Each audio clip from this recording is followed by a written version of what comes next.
It's a great honor and a privilege to have with us PASCAL LAMY. Welcome, PASCAL. And also PEDRO MALAN, member of the Board of Trustees of CEBRI, and SERGIO FAUSTO, Executive Director from Fernando Henrique Cardoso Foundation. So welcome everyone. I'll pass now to Sergio for his welcome remarks. Thank you. Very, very brief remarks. Pascal, it's a real pleasure and honor to have you here. I will just say that in sign of appreciation for the fact that you have made the time to be here with us today, that we'll all be rooting for Paris Saint-Germain next Sunday against Bayern de Munich in the Champions League final. This is of the utmost importance to myself and to the Brazilian community, so be sure that you have our backing against Bayern de Munich on Sunday. So having said that, I will hand it over to PEDRO MALAN, who will certainly make an extraordinary and serious introduction of PASCAL LAMY. Good morning to the audience. Good afternoon to you, Pascal. It's a pleasure to be here and sharing the screen with Sergio, Fausto, and Julia Dias-Leite, and of course with Pascal. I had the privilege of serving in 2 boards with Pascal over the last several years, and I have my admiration for him only grew even more after this experience of working together.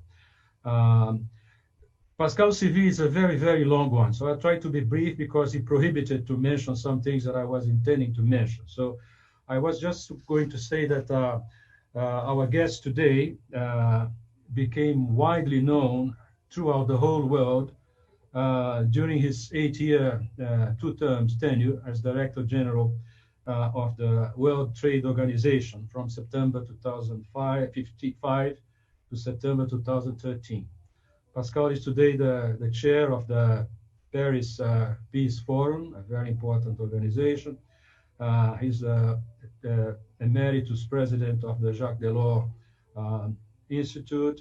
And I couldn't refrain of saying something more in the sense that Pascal was already very well known in European circles, economic and political circles, because of his very well known successful professional career, European, and his very active roles in the very close construction European integration. I had several very well known his work as a European very active economic and political construction trade commissioner, because of his European very well known trade negotiator, Sherpa to the G7. His role in the Crédit Lyonnais, but he prohibited me to go into this detail, so I'll stop here. He prohibited me to read the list of his books as well. It's a very long list, far long to read, but they clearly established it, what the French called his lieu de parole, lugar de fala, as we say here in Brazil now, as one of the great voices for European integration, international cooperation, and the importance of multilateralism. And as you see, you will see and hear, whereas I give Pascal the floor. He's going to make a brief presentation about the big picture. After he finishes, I'll pose to him 1 or 2 questions, and after that, Sergio would come. And then after myself and Sergio pose the questions, Julia would read the questions she will be receiving from the audience. So, Pascal, you have the floor. It's a pleasure and an honor and a privilege to have you here. Go ahead. Thank you, Pedro. Thank you for this introduction. Thanks to Julia for hosting this conversation, and thanks to Sergio for his support on Sunday. I'm not as good a specialist of football as he is, and as most Brazilians are. The only thing I know that is we will need a lot of support to win this game. So if Brazil on the whole is with us, this may help a bit. Okay, as announced by Pedro, I'll start this conversation with a sort of a broad brush picture of what the post-COVID world should look like, in my view, starting, of course, with the caveat, which is that the notion that there will be a post-COVID world is still very blurred, very open. Like many of us, since the month of March, I spent a lot of time trying to devise in what a post-COVID world will look like. And the thing for sure we know is that it probably will take longer than we expected to reach this time horizon. So, very broad brush, parameters, characteristic features of this world. I would say the bad news are that this world will be more divided, more complex, tougher, and international cooperation and governance will be more challenging. And the basic reason for that is that both geopolitics and geoeconomics play together, in increasing this East-West divide between US and China, which preceded, of course, the COVID crisis, but which this crisis has made worse because of clear excesses on both sides. We know that Trump is excessive, and that was confirmed during COVID. We know that Xi Jinping, as compared to a number of his predecessors, is also excessive, and this has shown during the COVID crisis, including with this big propaganda campaign by China, which backfired. Whether or not Trump or Xi Jinping, this rivalry is here to stay, with the sort of form of a new Cold War, because both of these big elephants feel vulnerable to each other. The US fear the power of China, and China fears whatever threat of Orange Revolution. The US threat is political for China, and the China threat is economic and technological for US, and this is to stay. And COVID has made it worse. This is not the only severe increase in fragmentation and division from COVID. The world post-COVID will also be more divided north-south for one simple reason, which is that half of the world economy roughly is under a big helicopter money distribution of roughly $20 trillion in order to offset the economic consequences of lockdowns. And this is true in Europe, this is true in the US, this is true in China, roughly, not to talk about Canada, Australia, and so on. But the other half of the world, which is roughly poor developing countries, is left in the cold with no possibility, like the one that can borrow public or central bank money at a 30-year maturity with negative interest rates. This is the privilege of only a part of the world, and the rest will suffer much more, so that as a consequence of this crisis, the economic development capacity of emerging countries will be relatively weaker, and the ones of developed countries will be relatively stronger, which will not contribute to the divergence, to the convergence we were all hoping for, and worse than that, will probably create divergences. So a tougher world. That's the bad news. There may be some good news in that this world will probably be in search of more sustainability, more resilience, and that global capitalism, as I see it, might exit in the post-COVID world slightly reshaped in a way that makes it less fragile, less speculative, and this would be the consequence of the 2008 crisis and of the COVID crisis. The 2008 crisis showed, for those of us who have not understood that capitalism is a volatile system, how damaging finance could be. The COVID crisis has shown how damaging the lack of proper precaution, sanitary-wise, in a number of countries has been, and this is a feature of the global capitalist system we live in. There will be a reaction to that with attempts to reach more resilience, with attempts to be better at caring about the environment.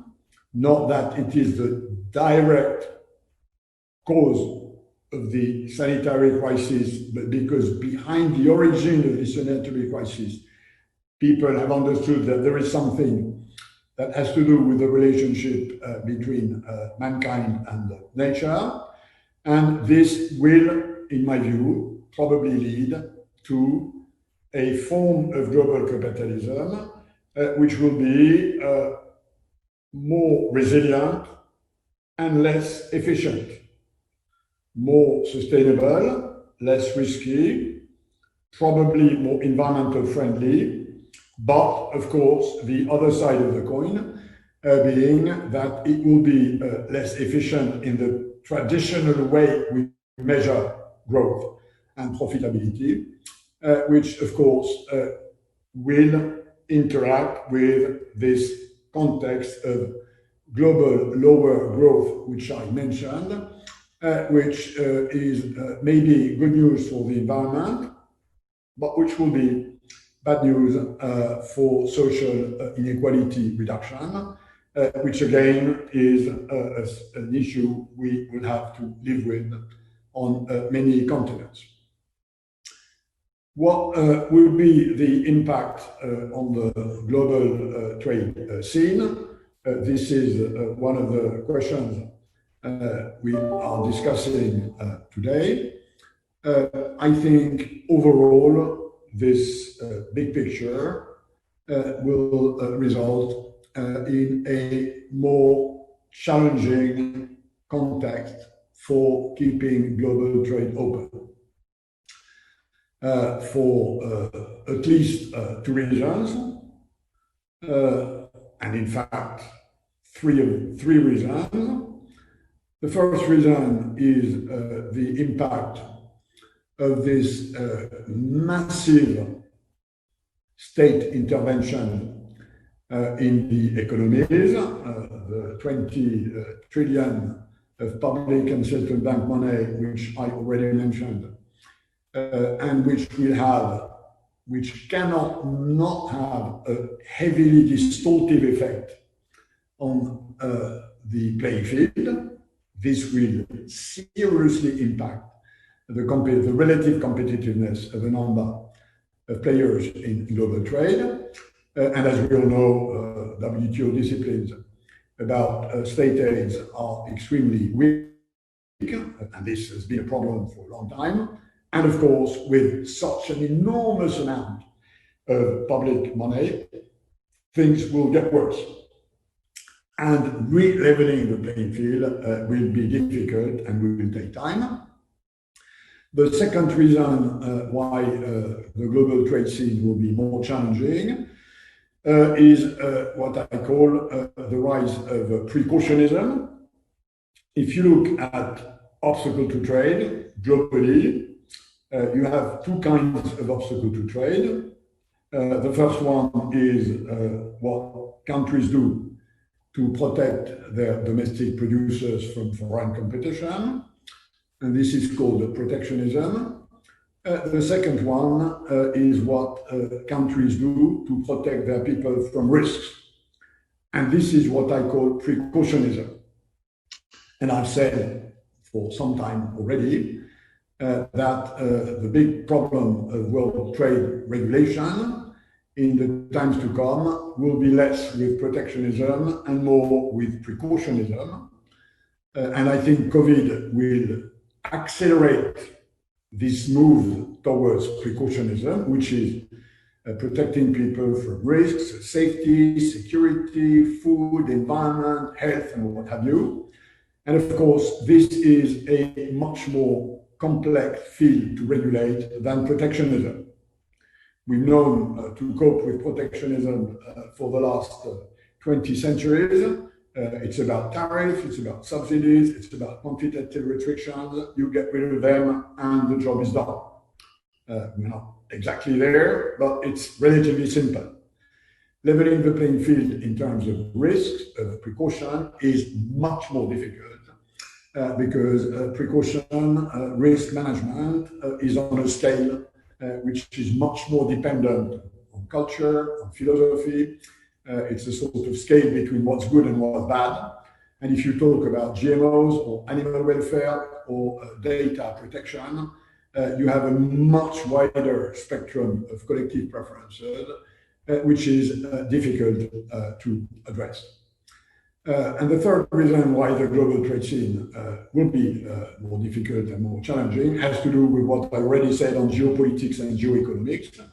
A more divided world, more polarized positions, notably by the US and by China, will make international trade cooperation, including WTO, more difficult. And we've seen this for the 5 or 6 last years, if not the last 10 years.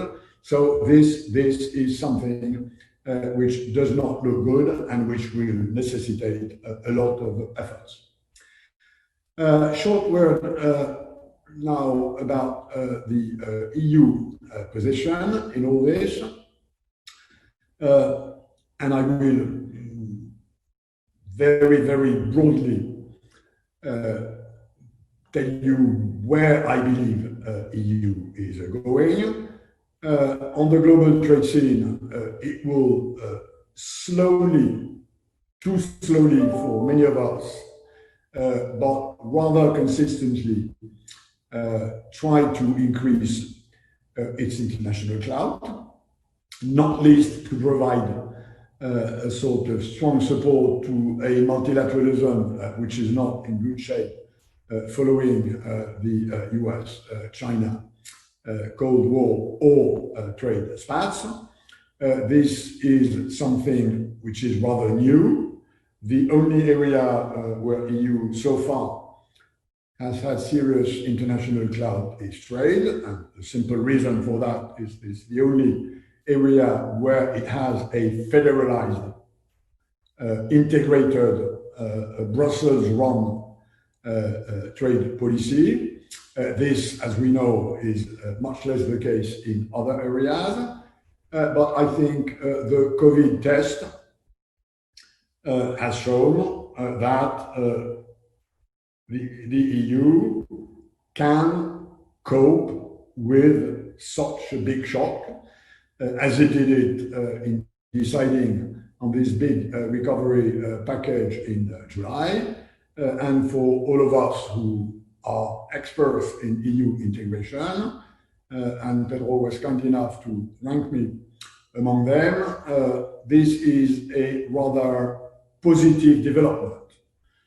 Even for many of us, a surprisingly positive development, given the amount of political energy it necessitated in recognizing a form of solidarity, sort of financial and budget solidarity, which was extremely measured before the crisis and which has translated this time into a big move forward.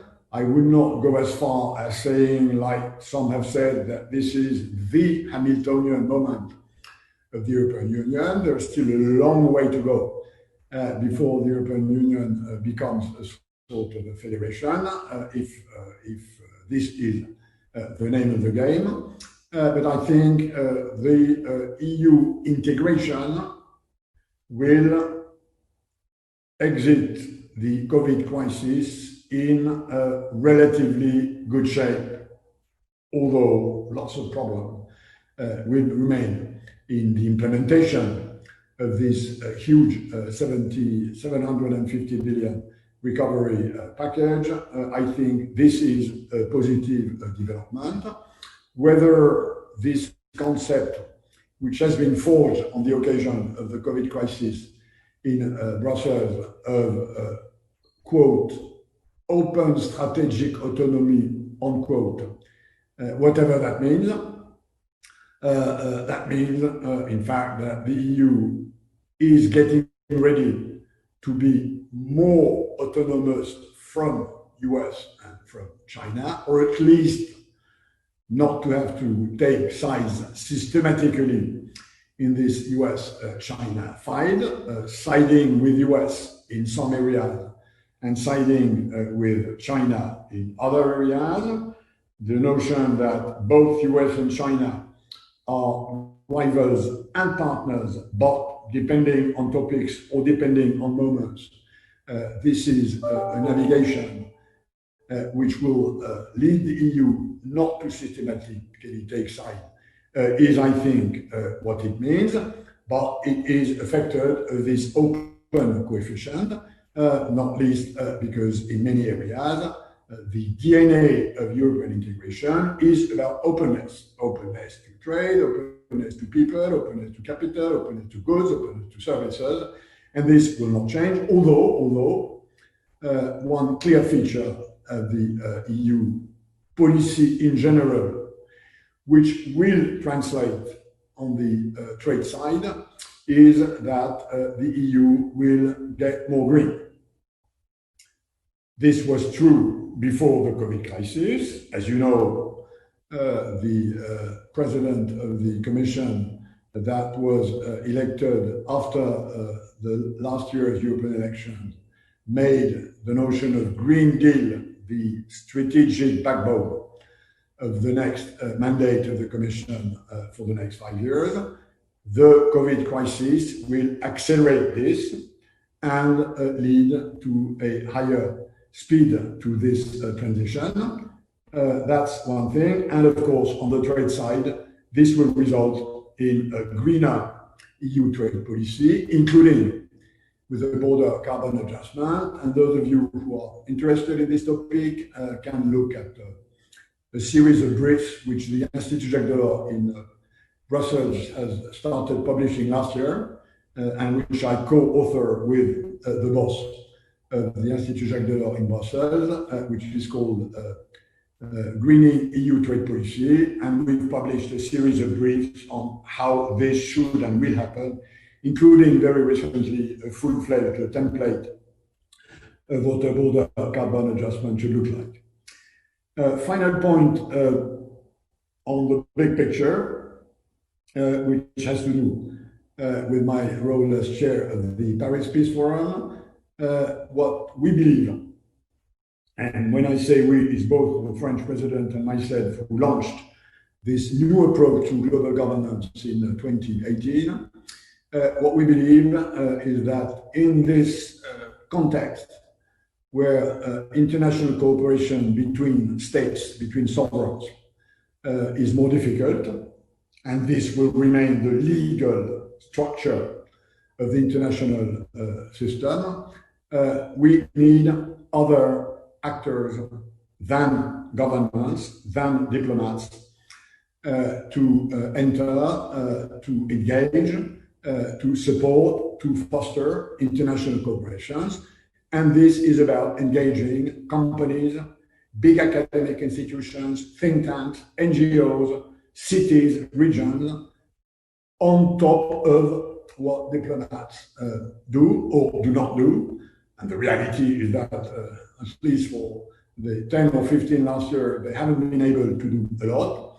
So it's not about replacing governments or states or sovereigns, they will remain, but it's about addressing the pitfalls of classical state-driven international cooperation in engaging other actors, and many companies, NGOs, academic institutions, think tanks, cities have now a power, a clout about international issues, which we believe we should leverage. And this is the thrust of what we are doing at the Paris Peace Forum, which I think was created clearly pre-COVID, 2 years ago, but which the edition which will take place mid-November. It's always mid-November because it started with the anniversary of the First World War armistice.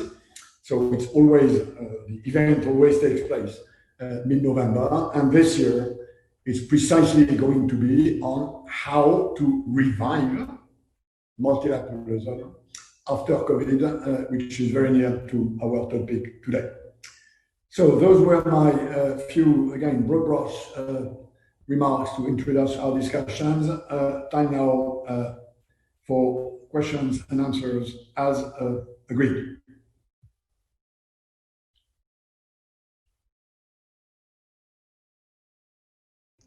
Pedro, you now lead the discussion.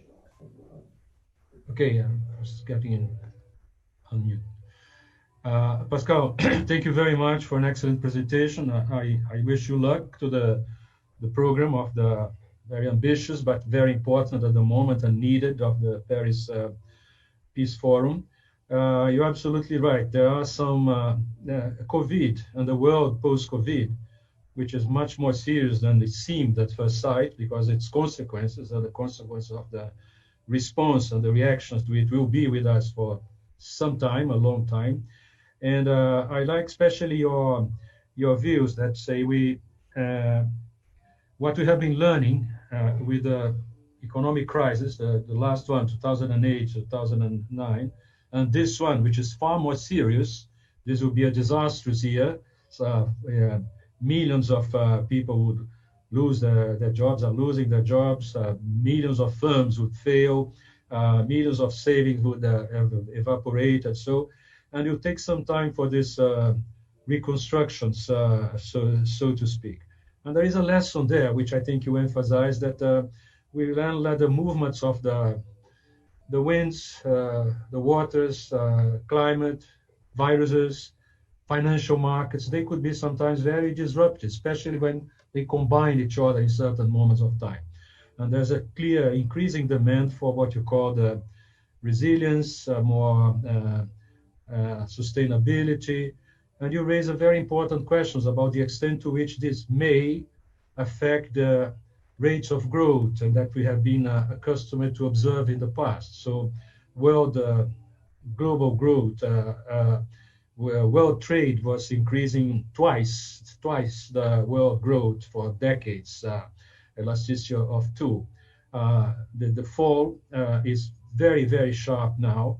And I want to have your comments on this question of these clusters that we are observing now, especially in industry. You have 3 big clusters in the world. You have China and Asia, so to speak, which, by the way, trade among themselves, the region, the intra-trade in Asia, is bigger than their trade in the rest of the world. The same thing applies to Europe, the second cluster. The intra-European trade is bigger than the trade with others. And if you consider the US, Canada, and Mexico is another, it is including increasing these intra-trade interactions as well. This has an implications for the rest of the world and for international cooperation. We have now 8 candidates, if I remember, running for the World Trade Organization as future candidates. If briefly you could say how you see this thing evolved.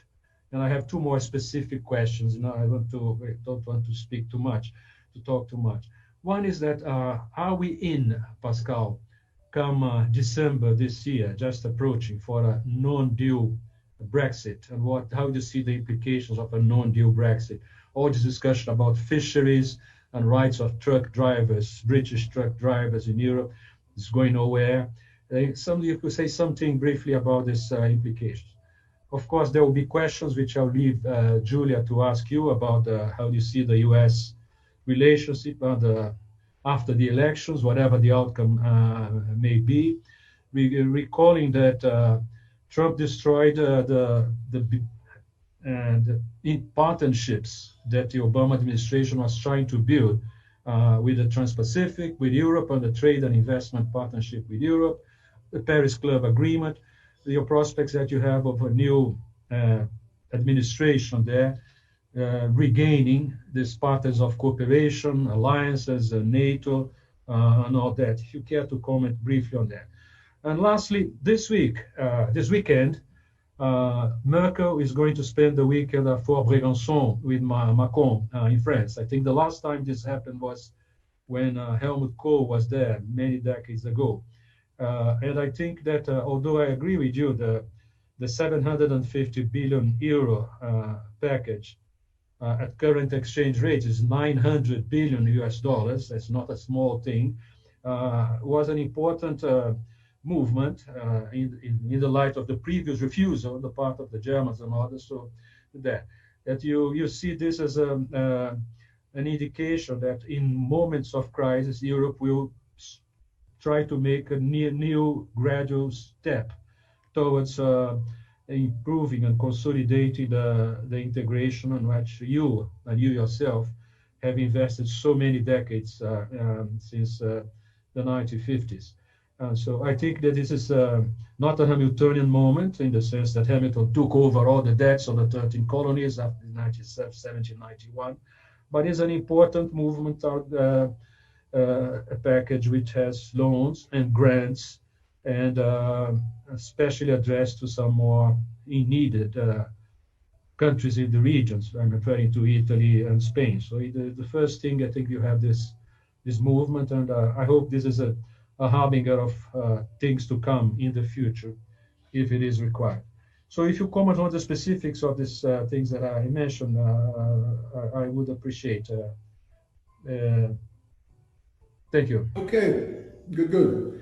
Rapidly, first on your question about the WTO DG selection process, I will, as you can understand, not comment on the departure of my successor, nor on the new position which has been announced in recent days. What I can say about this selection process, and I have to keep my preferences for myself for obvious reasons, is that there is a good field of candidates, which I think is the good news. As we all know, WTO is not in a very good shape for a variety of reasons, and the fact that there are good candidates among the 8, including, by the way, 3 women who are rumored in Geneva to have a bit more chances of getting the job than the males who are competing, I think is good news.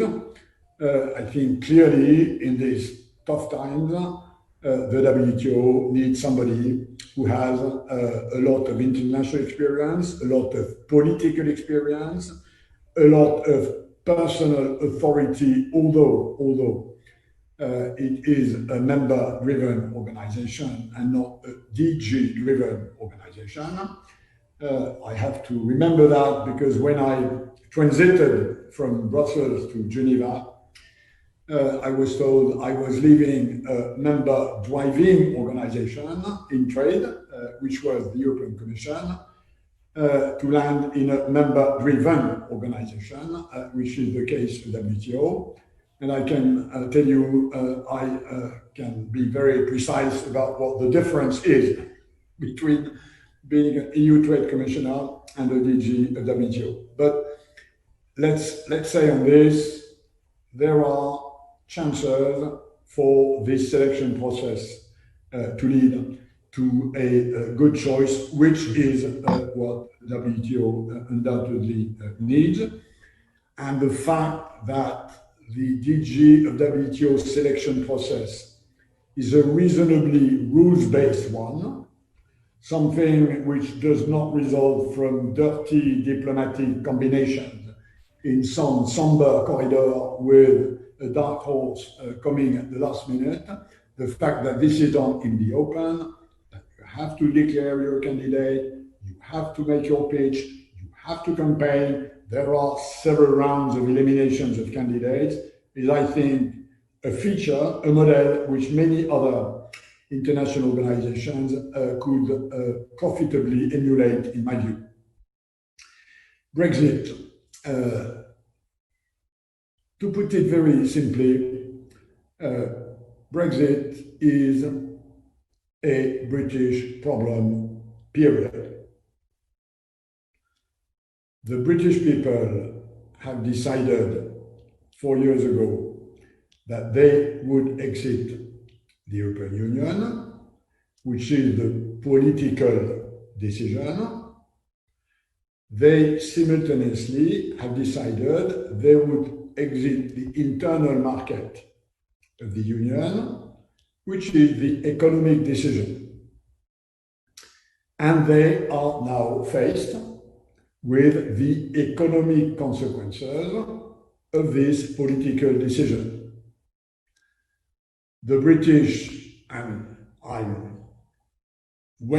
know this well because I've been working with them for decades in the European Union, were one of the biggest promoters of the internal market, i.e. totally level playing field in trade, free circulation of goods, capital, people, technology, everything, the nirvana of open trade. And the reason why they supported this was because it was efficient, and we all know it was very efficient. They decide to quit. They quit a space with no borders, and the economic consequence of that is that there is now an economic border. And why is there an economic border? There is an economic border because the name of the game for the British is that they now have the capacity to diverge from EU standards. And it took many, many years since the creation of the European Union, or at least the common market in the 1950s, to the disappearance of borders within the European Union in 1992. And the reason why the borders disappeared was because regulatory systems were aligned, either by harmonization or by mutual recognition. Now, the British leave the internal market, then there is a border, and the question is, how thick is the border? With the cost a border entails, and a thicker border is more costly than a thinner border. How much of a border will there be in the future? The answer to this question is, it will depend on how much the UK decides to diverge from EU standards. This is an unknown answer. They've decided they could diverge. They've not decided how much will they diverge in pesticide residues, the size of bumpers, protection of birds, accounting rules, sanitary requirements, and so on. So Brexit is about whether this will be hard or soft, and the fact that there might not be a deal at the end of the day, at the end of the year, which I personally believe will be too costly to happen, although the result of the referendum showed that politics could prevail over economic rationality. What matters, I think, is not so much whether or not the border will be thick or thin. This is an open question, and only time will tell. I think the main issue is whether or not there will be a proper transition, because a large part of the cost of Brexit is due to sort of overnight changes which need to be done, and we all know that overnight changes are much more costly than changes that are that go with time. So the issue is not so much whether or not there will be a trade deal. The issue will be whether there will be time for economic agents to adjust to a transition, and this remains an open question. On US-EU, Pedro, I think, as I've said, the US-China rivalry will remain. It may take different shapes, it may take different forms, it may be tougher, it may be softer. In many ways, the EU-US relationship is a bit of the same, although in this sort of rival partner equation, we have many reasons to keep partnering with the US, not least sort of civilization-wide, and because belief in human rights, democracy, accountability, political accountability, and so on. But the reality is also that geoeconomically, geotechnologically, EU and US are rivals, and that so far, at least in the knowledge economy, the US has been doing better than the European Union in terms of innovation, in terms of occupying the border of technological progress. That was not true 50 years ago, it's now true. So there is a sort of catch-up game which is to be done by the EU, and this is, I believe, perfectly doable in areas like artificial intelligence, for instance, the sort of the whole area of B2B digitalization. But there are also geopolitical issues, and we've had with the Trump administration this big political fracture about Iran. This is not a major economic problem, but the fact that the US exercised extraterritorial sanctions vis-à-vis Iran, which EU does not share, is a major dividing issue. And the assumption has always been on the EU side, the big question has been, what if the US do the same with China, thus seriously affecting the investment and trade relationship of EU companies with third countries. And this US extraterritorial sanction issue is the issue that looms over this US-EU relationship. And this is where probably there will be a difference between a Biden and a Trump administration, although as we all know, US extraterritorial sanctions have pre-existed. Trump had been there for a long time.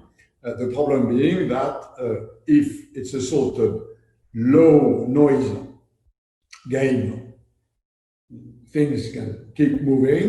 The moment it becomes a higher noise game, then there will be reactions from the European Union, and in some Brussels quarters, people are seriously thinking about inventing countermeasures that would limit the impact of EU extraterritorial sanctions, including in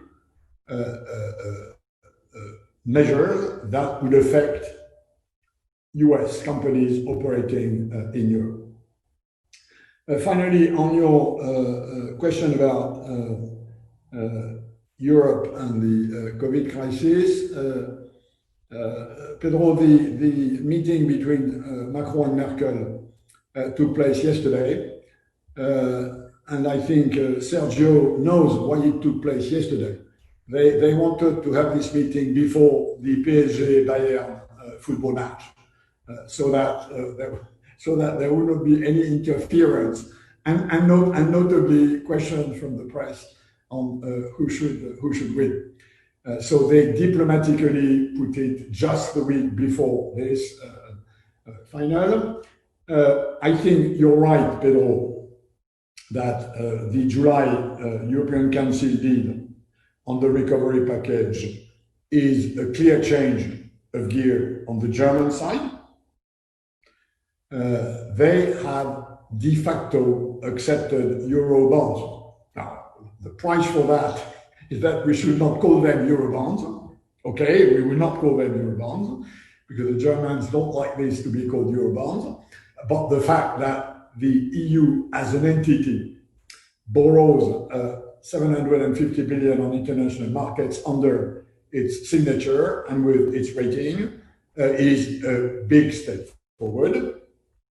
Now, whether this will be repeated in the future is unclear.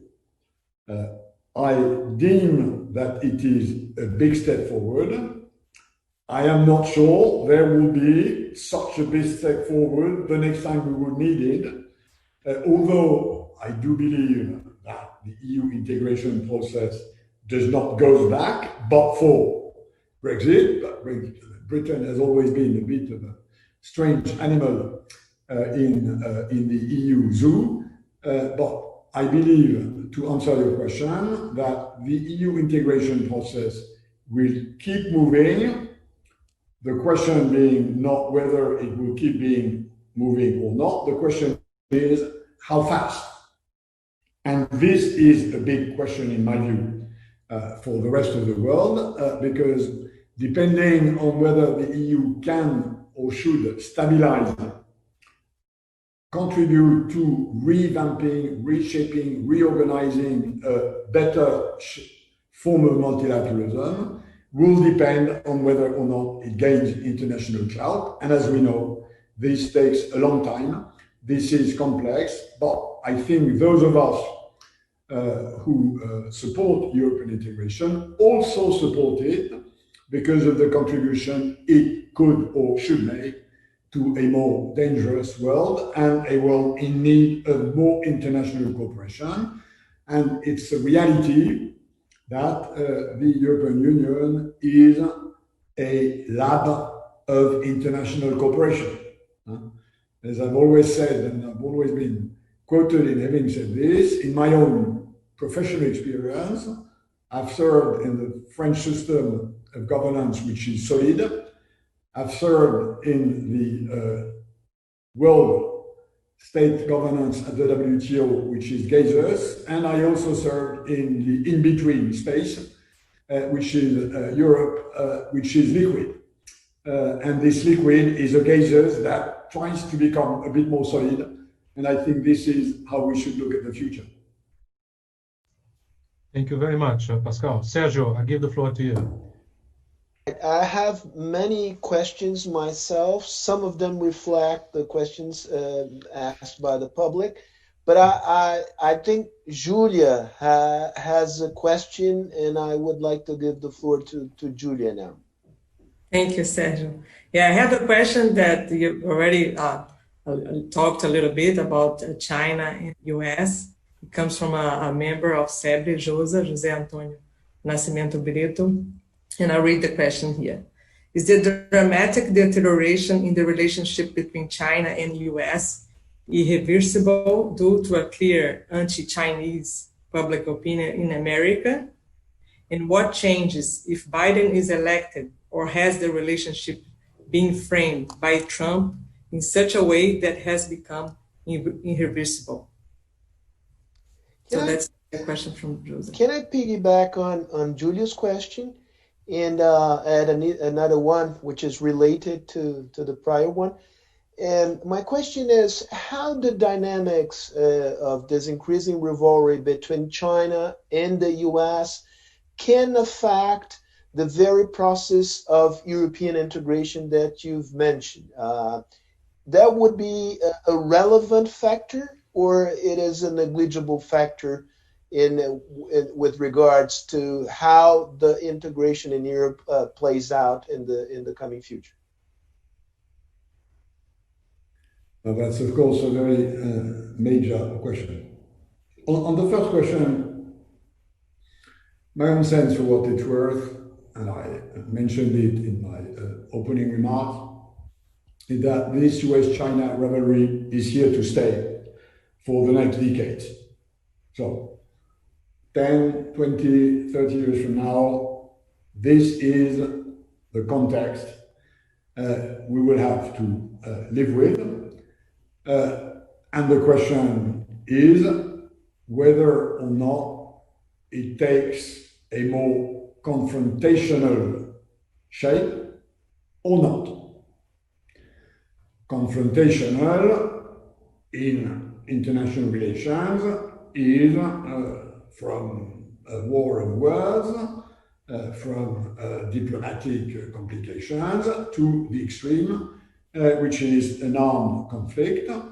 I personally do not believe that there will be an armed conflict because I believe we've now reached a stage of economic, trade, and technological integration, which whatever attempts to deglobalize take place will be limited, and that the cost of a total warlike decoupling of US and China would be immense for both. Yet there may be in South China, there may be about Taiwan, there may be occurrences where this confrontation will be risky for peace. And we have to look at these various scenarios. And the fundamental reason, and I repeat it, is that they now feel vulnerable to each other.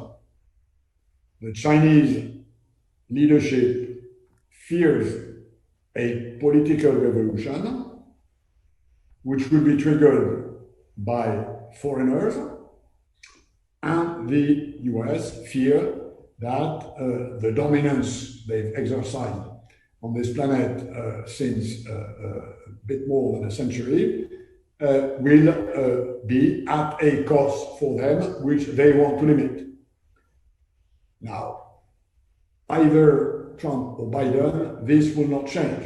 What will change is the way this relationship is geared, whether with a more Kissingerian-like attitude, which is we know that China will be a big power in the next century, and we have to manage this in such a way that this is not detrimental to US interest, or in a Trumpian way, which is China is a rival and we have to push back China. We have to damage China.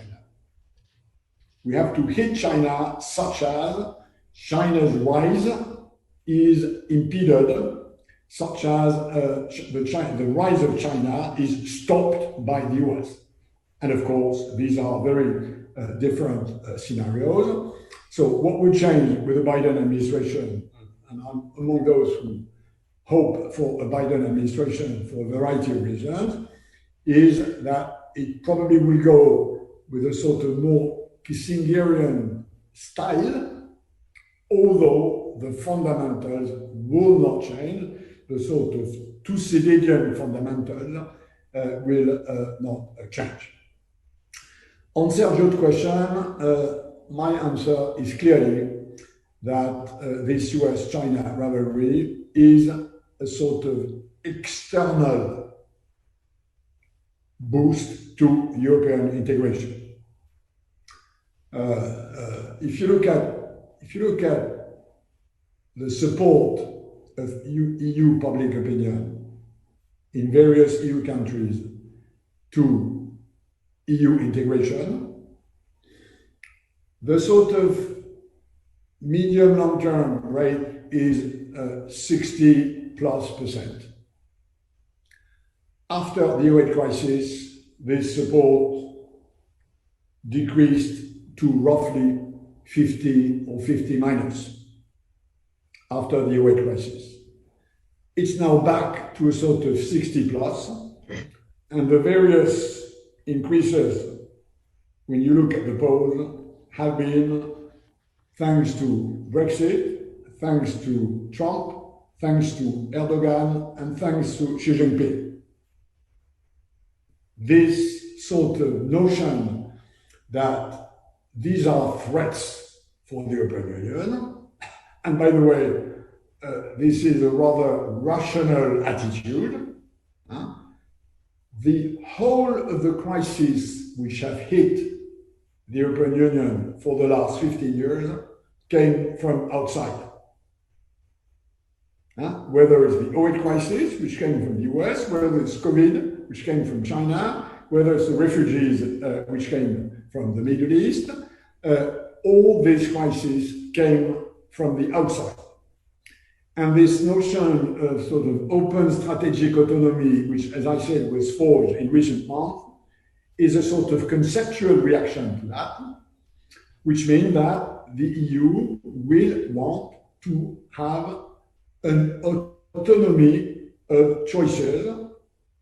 When do we side with the US? When do we side with China?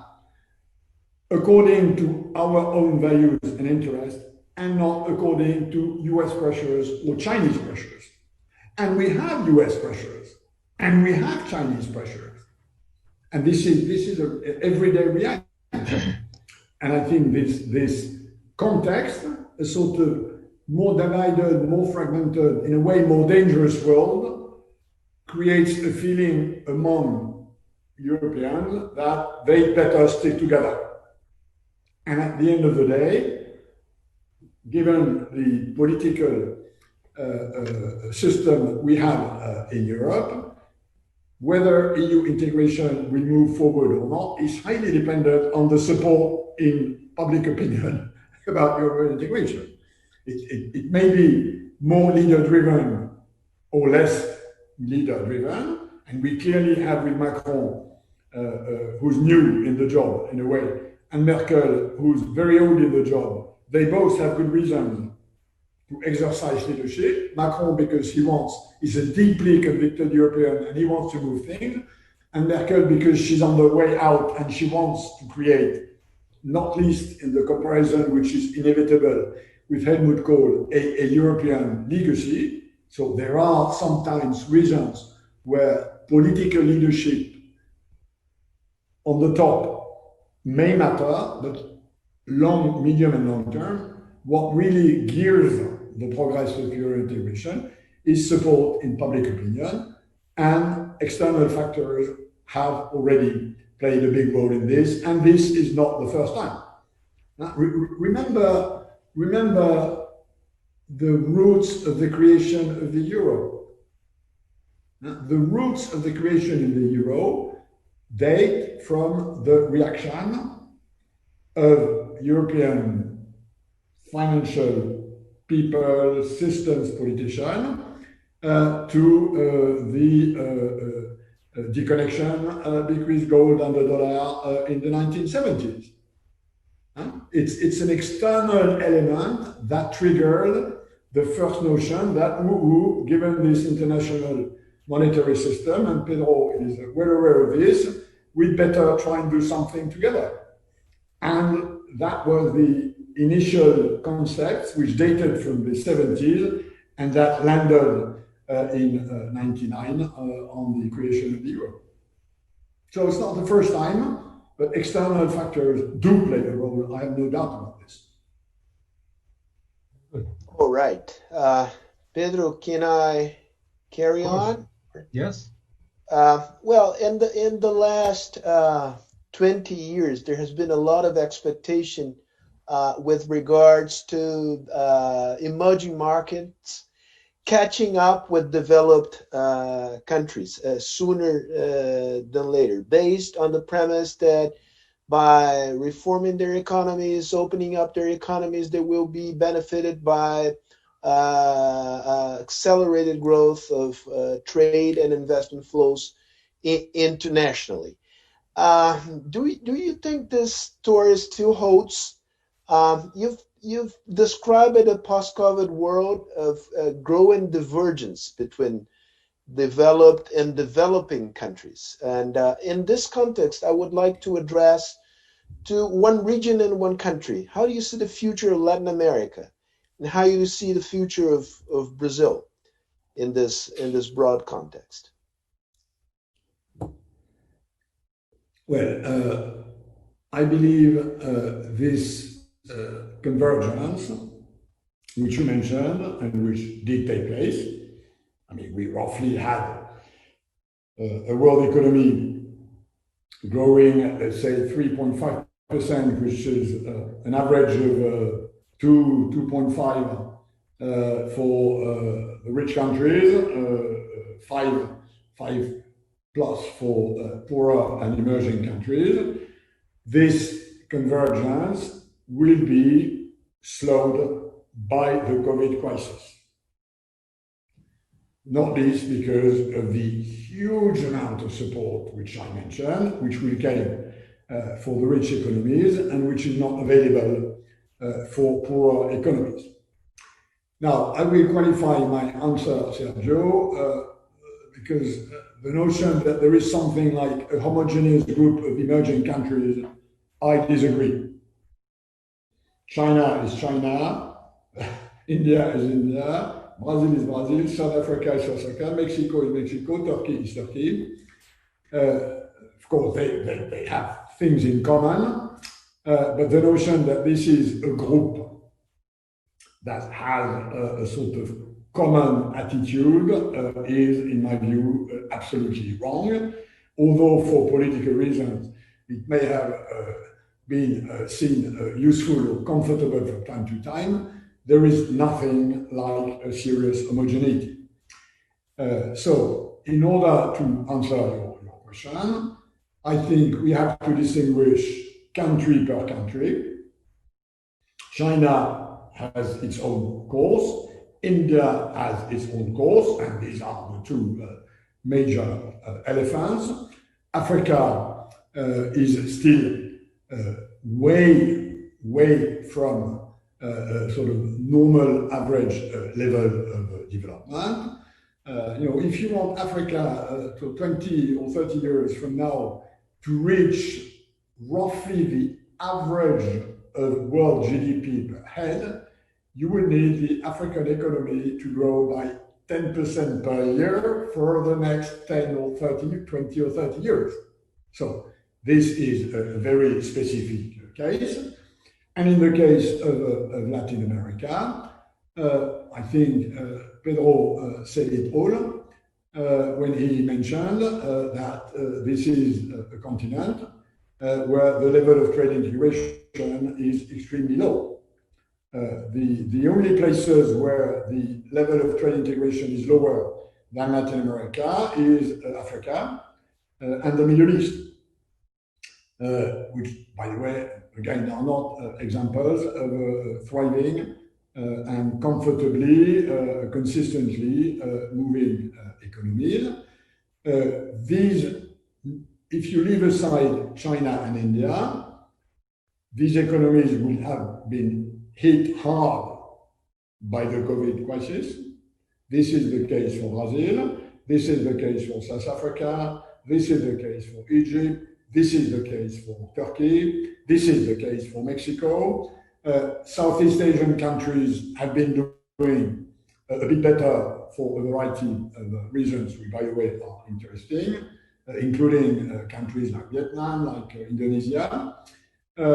As far as Latin America is concerned, I think as long as the level of economic integration will remain low as it is, the prospect for Latin America to join a convergence road with the rest of the emerging countries will be thin.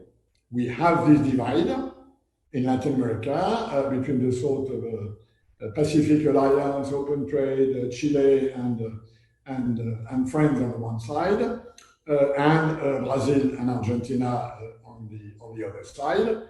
And although there might have been changes, and we've had changes in the trade policy stance in Argentina, unfortunately, not resulting in macroeconomic success. We've had changes with the Bolsonaro administration, unfortunately, not resulting in macroeconomic success because of political considerations. So I think there is a sort of level of heterogeneity in the Latin American continent, which is still the reason why it will be lagging behind, including in bit like Africa, although in different proportions, given that they start from different levels of GDP per head, including in the capacity to move into the knowledge economy. And the problems of the future are very much with the digital world, which is a dematerialized economy, which will need a much higher level of knowledge, of innovation, of intelligence.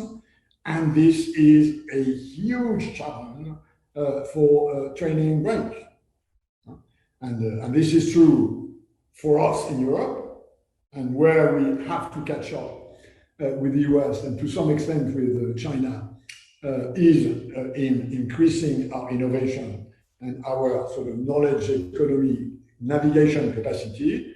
And this is, of course, even more true for countries like Latin America and Brazil. As far as Brazil specifically is concerned, let me be very frank, there is a sort of political label with the Bolsonaro administration that takes Brazil outside of a normal international cooperation system.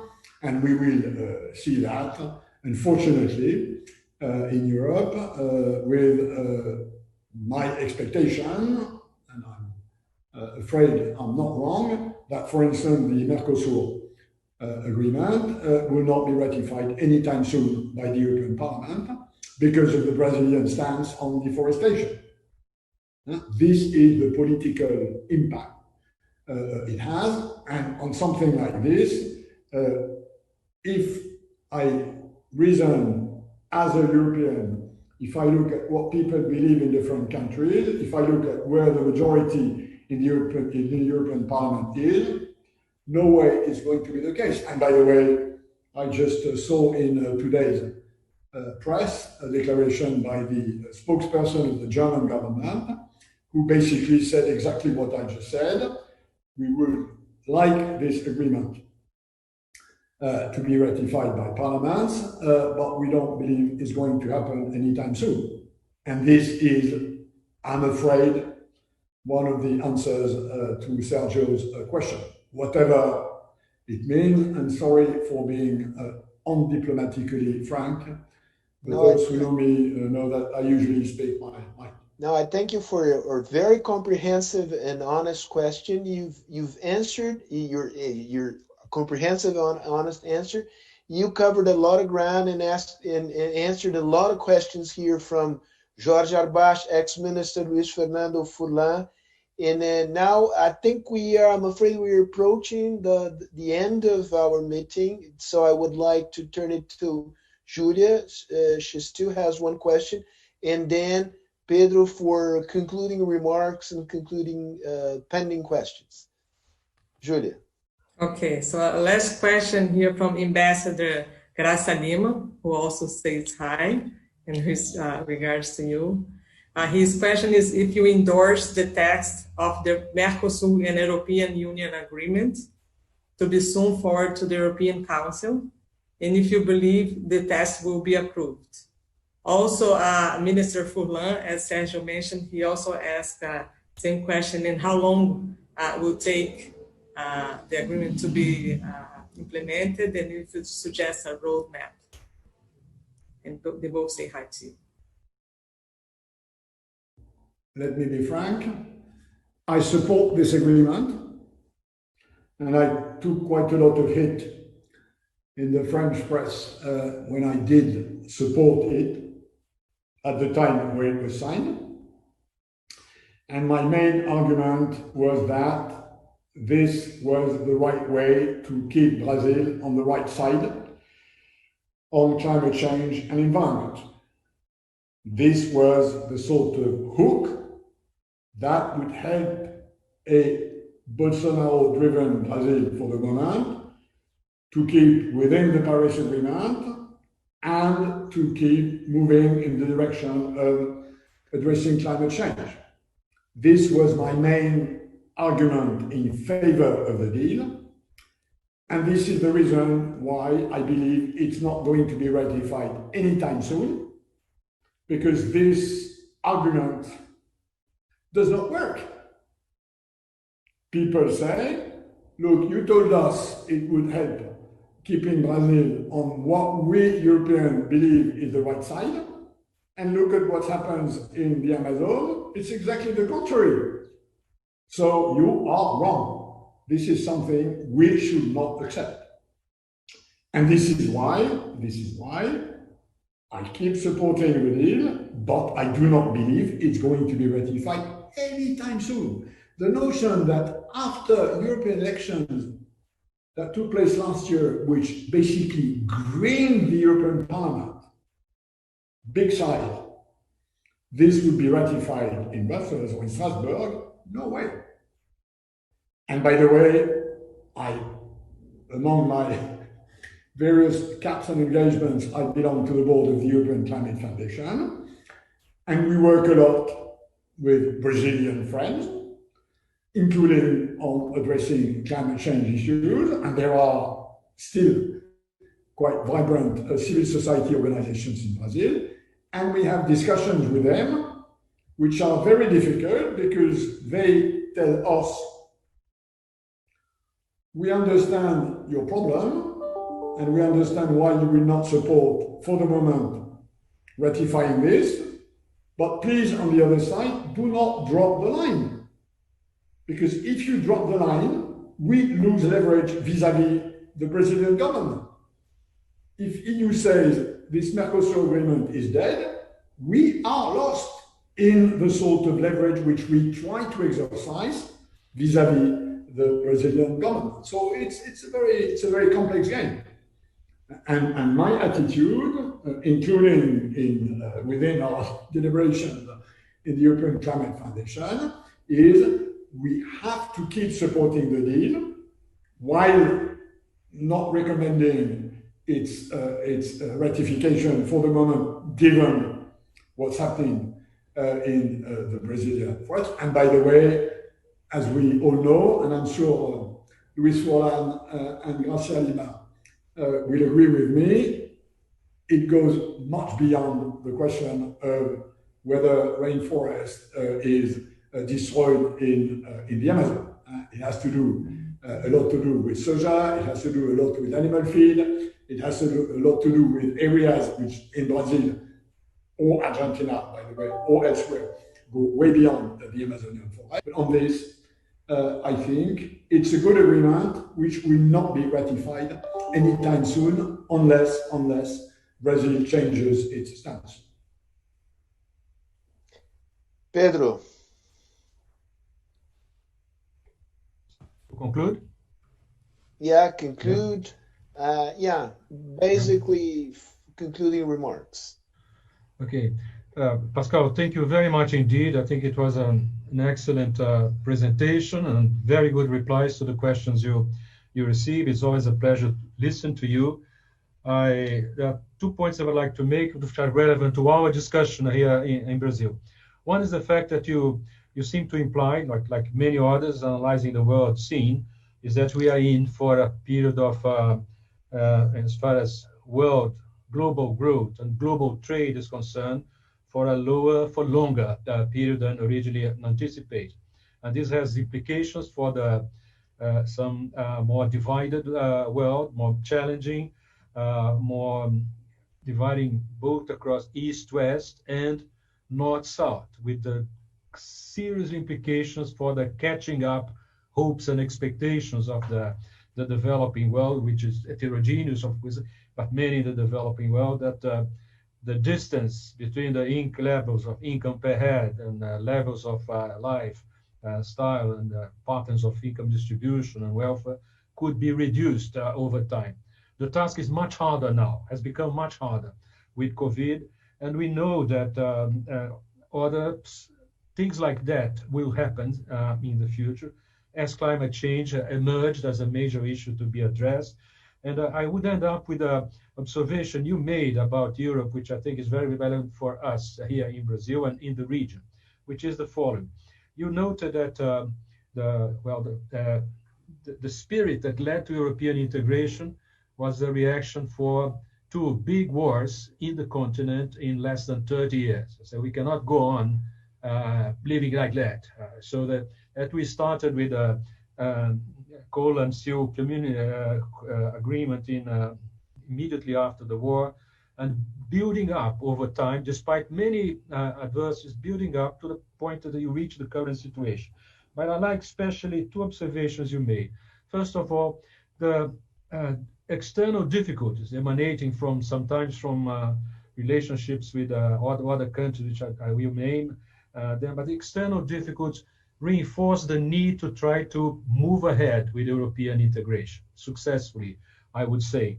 And the other thing that you insist, or it's very important, that the EU wants to keep the autonomy of choices. They don't want to be dependent and of the one specific view of the world. There's patterns of collaboration, alliance, but retaining an European view, which is very important because you have a lot to say about how to build up these things under sometimes difficult circumstances. So there is a message, an implicit message here for us, that precisely when you're facing very serious challenges emanating from abroad and from within yourself, is a moment to try to stay together and to build something together, as you mentioned that the Europeans have done recently with this recent move. So thank you very much indeed on behalf of the CEBRI, on behalf of the Fernando Henrique Cardoso Foundation, and we hope we could have more exchanges like that in the future, Pascal. It's always a pleasure listening to you. Bye-bye. Pleasure on my side. Bye-bye. Pedro asked also to mention you highly recommended Victor do Prado to be a fellow of CEBRI, and we have a new international trade program, and Victor will be the fellow.